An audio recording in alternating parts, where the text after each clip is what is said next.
I am going to scuff this up and get it all prepped for gluing. Cool.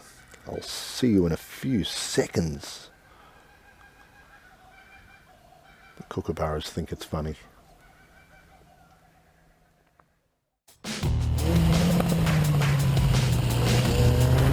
Hello. This time on CrashTestDummyTV.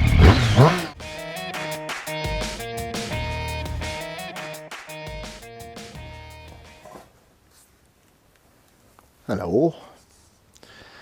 I am doing a little bit of work on the BMW. Now, headlight is cracked.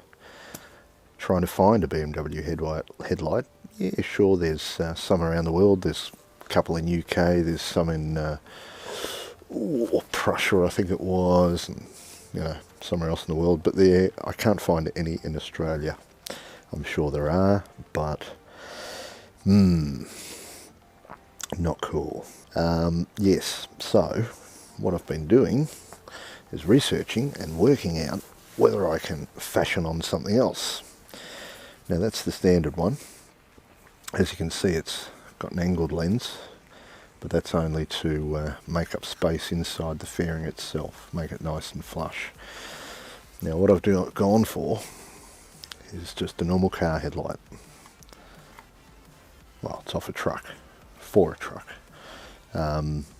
So yes, dimensionally they're all both exactly the same. The only difference was these tags. Obviously they're part of the body, they've been bonded from manufacturer, so I had to somehow simulate those so it can be pulled on, well, so it can be adjusted. I think that's all it really is just for the adjusting points and to hold it in place. So I've made that. I'll take this off. Okay, that a good clean. You should clean everything before it goes back on the bike. It's a good habit to get into. Nice pretty black rubber. Now, quick heads up. That's the lens I made. 200 by 142, and that's pretty much exactly the same as the BMW. Well, it is exactly the same. As you can see, it's, same size. Just a different thing. Now, the angle of the lens is still the same. It still points that way. This is the plate I made.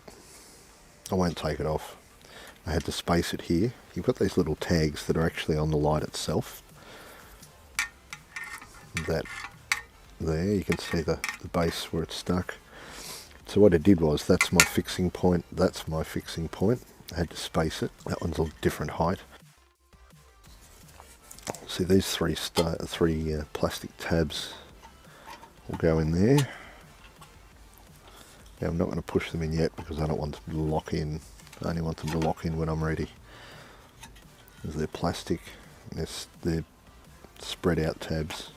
I did flare them a little bit. I might do it a little bit more before I put it on. Basically that's how it goes.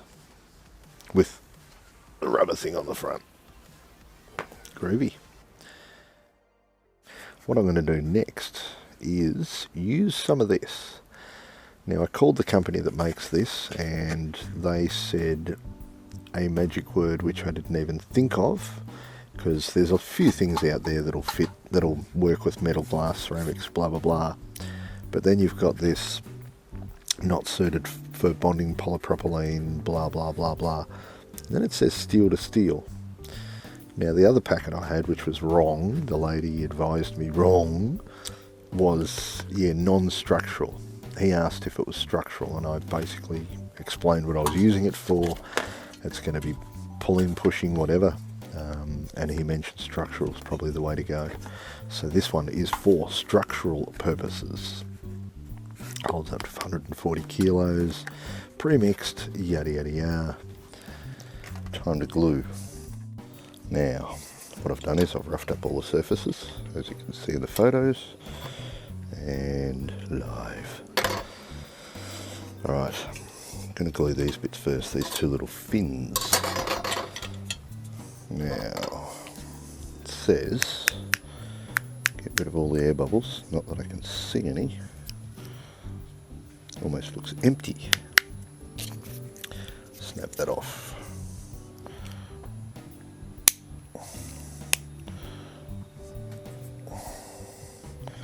Push it down and turn 90 degrees anti-clockwise. Where is it? I think it's in there. Push it down. Oh, here, flat bits. Got a couple of flat edges. And turn 90 degrees anti-clockwise. Cool, it's already. I think it's got a tip. No. Clear my throat because I have to do this.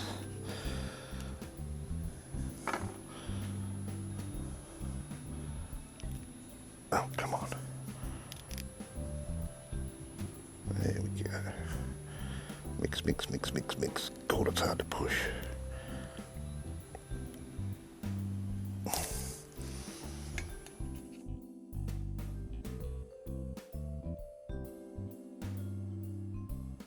Giving it a little push on the metal too, just to make it stick a little.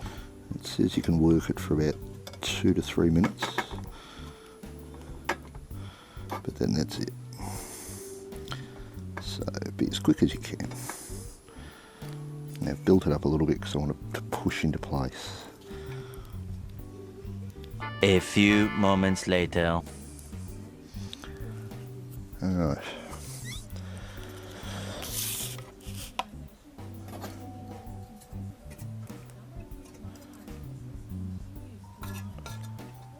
Oops.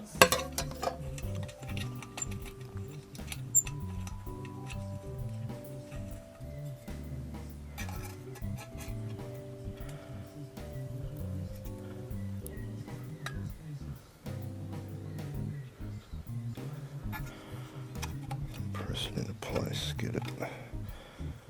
I've got to get up in there too, damn it.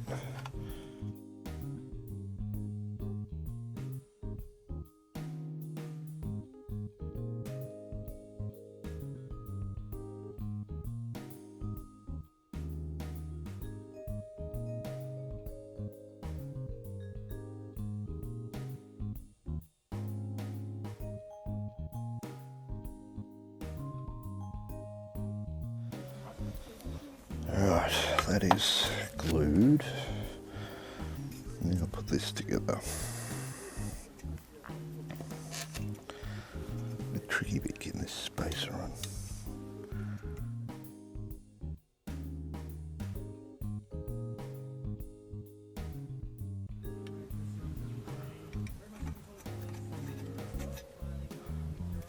Probably should have put lock washers under there. I will, after it's glued. Keep your fingers out of the gunk. Yeah, that's settling in nicely. I reckon. The plate is a little bit out, but what's clipping in there is the adjusters, so that'll compensate. One eternity later. Might only need one tube, I hope.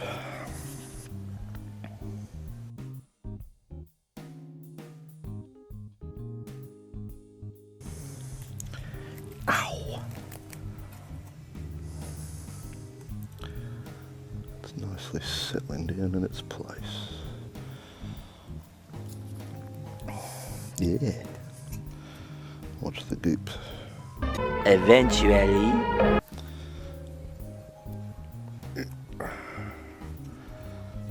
Oh, damn it, I was about to say, if you're going to touch the glass, use your palm. There's some on there.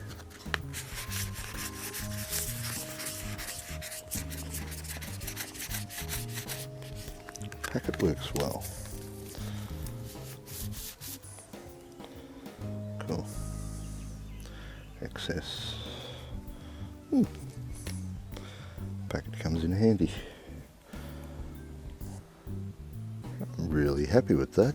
That's on the weakest bit, furthest apart from any mounting point. That's very solid.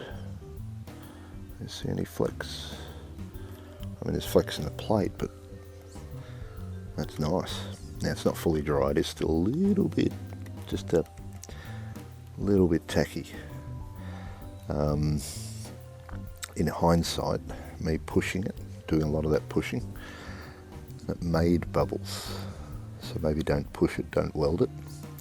Just let it run, because there was a lot of, not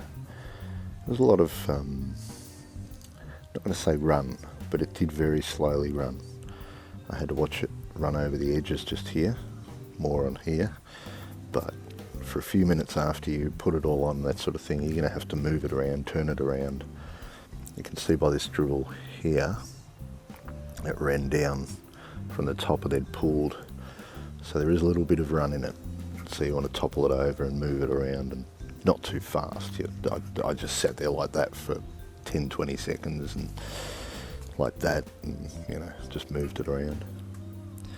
But I'm very happy.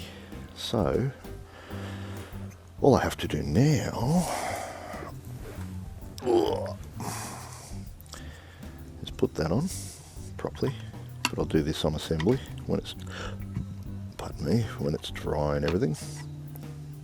They're not 100% on, like the holes, they're not 100% exactly where it should be, but that's fine. Anyway, I'm going to put this on the bike and yeah, job done. Moments later. Now, I did find a BMW headlight. There's one in UK or Europe, one of the two. It was $169. That was the cheapest one I found. Everything else was above $200.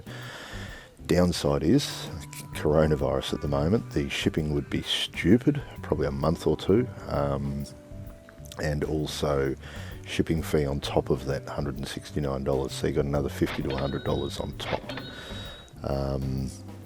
This headlight cost me $20, and the plate was just a bit of plate lying around. The glue was under $10, and I only needed one tube in the end, not two, so now I've got a spare. It holds up to 140 kilos per cubic metre. Yeah, so well under $50, probably under 40, under 30, no, under 40, and time, that's the only other thing.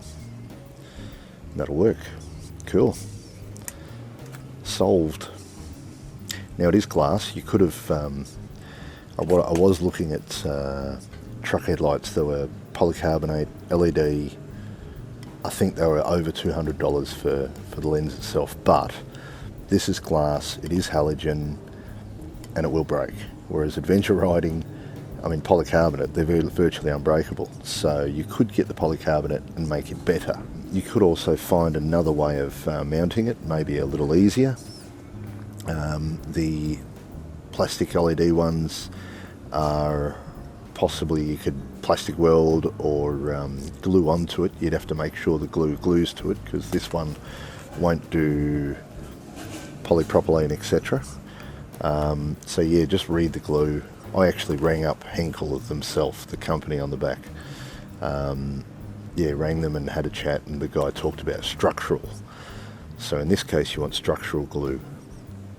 Cool, I'm going to let you go. I'm going to mount it in the bike, and this guy next door mowing is annoying because it's stuffing my sound. So I'll speak to you soon. Happy riding, and make sure you ride safe out there.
Cool.